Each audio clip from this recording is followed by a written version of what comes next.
আজি সিদিনাৰ পাৰ্ট 2খিনি আজি মই পুনৰ আৰম্ভ কৰিছোঁ। আৰু আব্দুল কালামো মাক আৰু দেউতাকৰ পৰা কিছুমান গুণ লাভ কৰিছিল। এই দেউতাকৰ পৰা কি জ্ঞান লাভ কৰিছিল? অৰ্থাৎ দেউতাকৰ পৰা লাভ কৰা গুণ আছিল অনেষ্টি, সাধুতা আৰু চেল্ফ ডিচিপ্লিন। আৰু মাকৰ পৰা কি গুণ লাভ কৰিছিল? যে সততাত বিশ্বাস আৰু গভীৰ কাইণ্ডনেছ অৰ্থাৎ দয়া, এই দুটা গুণ লাভ কৰিছিল।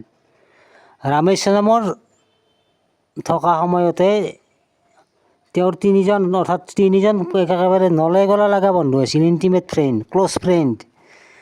ৰামানাথা শাস্ত্ৰী, অৰবিন্দ আৰু শিৱ প্ৰকাশনম। আৰু তিনিও আছিল ব্ৰাহ্মণ পৰিয়ালৰ।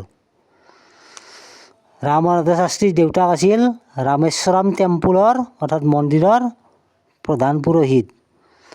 আৰু পাছত এই ৰামানাথা শাস্ত্ৰীয়েও কি কৰিছিল? এই দেউতাকৰ সেই জীৱিকাটোৱে বা সেই বৃত্তিটোৱে লাভ কৰিছিল, অৰ্থাৎ পুৰোহিত হৈছিল। আৰু অৰবিন্দই কি কৰিছিল? অৰবিন্দই আমাৰ তীৰ্থযাত্ৰীসকলক ধৰ্মস্থানলৈ অনা নিয়া কৰাৰ কাম কৰিছিল। আৰু শিৱ প্ৰকাশনমে কি কৰিছিল? যে দক্ষিণ ৰেলৱেত খাদ্যৰ ঠিকাদাৰ হিচাপে কাম কৰিছিল।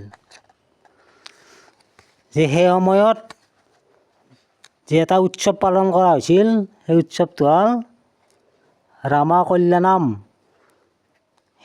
সেই উৎসৱটোৰ আচলতে কি ৰাম আৰু সীতাৰ লগত জড়িত। আৰু সেই এটা যিটো আমাৰ মূৰ্তি, ৰামৰ মূৰ্তিটো ক'ক লৈ যাব লগা হৈছিল? যে এটা পুখুৰীত আছিল এটা আৰু এখন তীৰ্থস্থান ৰামাতীৰ্থ। আৰু সেই পুখুৰীত যাব লগা হ'লে আমাক কিহৰ প্ৰয়োজন হ'ব? নাওৰ প্ৰয়োজন হৈছিল। আৰু সেই নাওবিলাক যিবিলাক মানুহে চলাইছিল সেইবিলাক আছিল আব্দুল কালামৰে মানুহ, অৰ্থাৎ আব্দুল কালামৰ ঘৰৰ মানুহ। অৰ্থাৎ ইয়াত আমাৰ হিন্দু আৰু মুছলমানৰ একতাৰ বিষয়ে অলপ সুন্দৰ বৰ্ণনা দিয়া হৈছে। যেদিনাখন পঞ্চম শ্ৰেণীত পঢ়ি থকা সময়ত তেওঁলোকৰ স্কুল ৰামেশ্বৰম এলিমেণ্টেৰী স্কুলত এজন নতুন শিক্ষক আহিছিল আৰু আহি দেখিছিল যে ৰামানাথা শাস্ত্ৰী আৰু আব্দুল কালাম একেখন বেঞ্চত একেলগে লগালগিকৈ বহি আছে। আৰু এই কথাত শিক্ষকজনে দুয়োকো চিনি পাইছিল। আৰু চিনি পাই এজন ব্ৰাহ্মণৰ ল'ৰাৰ লগত এজন মুছলিম ল'ৰা একেলগে বহাটো সহ্য কৰিব নোৱাৰি তেওঁক একেবাৰে শেষৰ বেঞ্চত বহুৱাই দিছিল। আৰু এই কথাত দুয়ো অত্যন্ত দুখ পাইছিল। আৰু আনকি দুয়ো যাই নিজৰ ঘৰত কথাবিলাক কোৱাত ৰামানাথা শাস্ত্ৰীৰ দেউতাক অৰ্থাৎ পক্ষী লক্ষ্মণ শাস্ত্ৰীয়ে কি কৰিছিল? শিক্ষকজনক কটু কথা শুনাইছিল আৰু সংস্কাৰ কৰিছিল। অৰ্থাৎ ধৰ্মৰ বিভেদ এই সৰু সৰু ল'ৰা ছোৱালীবিলাকৰ অনাৰ বাবে তেওঁক দোষাৰোপ কৰি তেওঁক ক্ষমা খুজিবলৈ বাধ্য কৰাইছিল। যে সেই সময়ত যে বিজ্ঞান শিক্ষক শিৱ সুব্ৰমণিয়াম আয়াৰে আব্দুল কালামক যথেষ্ট পৰিমাণে সহায় কৰিছিল আৰু উৎসাহ উদ্দীপনা যোগাইছিল। তেওঁ এদিন তেওঁৰ ঘৰলৈ ভাত খাবলৈ আমন্ত্ৰণ জনাইছিল। আৰু আব্দুল কালামক কিন্তু তেওঁৰ পত্নী অৰ্থাৎ সেই শিক্ষকজনৰ পত্নীয়ে তেওঁলোকৰ পবিত্ৰ পাকঘৰত ভাত খাবলৈ দিবলৈ অস্বীকাৰ কৰিছিল।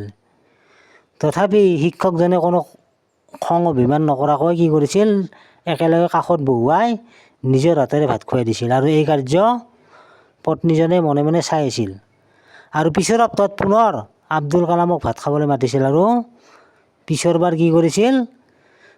যে সেই শিক্ষকজনৰ পত্নীয়ে নিজ হাতেৰেই আব্দুল কালামক ভাত খুৱাই দিছিল। অৰ্থাৎ শিক্ষকজনে আল্টিমেটলি কি কৰিছিল? যে হিন্দু মুছলমানৰ মাজত যিটো ব্যৱধান, সেই ব্যৱধানটো আঁতৰ কৰাত যথেষ্ট পৰিমাণে সহায় কৰিছিল।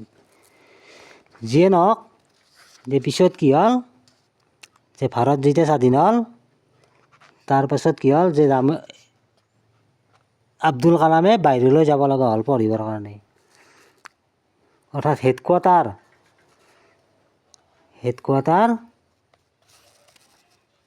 হেডকোৱাৰ্টাৰত পঢ়িবলৈ দেউতাকৰ পৰা অনুমতি বিচাৰিছিল আৰু দেউতাকে অনুমতি দিছিল। কাৰণ দেউতাকে জানিছিল যে ভাল হ'বলৈ হ'লে কি কৰিব লাগিব, ঘৰৰ পৰা ওলাই যাব লাগিব।